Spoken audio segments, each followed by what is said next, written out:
1991 में पाकिस्तान के 44वें यौम आजादी को भरपूर तरीके से मनाने के लिए कायदे तहरीक अल्ताफ हुसैन की अपील पर MQM के ज़ेर तमाम जश्न चरागा किया गया था और तारीखी कौमी मेले का इनेकाद भी किया गया था।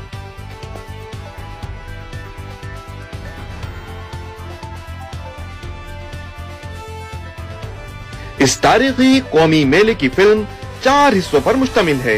इस सिलसिले की पहली फिल्म बरोज जुमा 24 जनवरी को लंदन वक्त शाम 4 बजे, पाकिस्तान वक्त रात 9 बजे कायदे तहरीक जनाब अल्ताफ हुसैन के YouTube channel, Facebook page revolutions with Altaf Hussain पर नशर की जाएगी।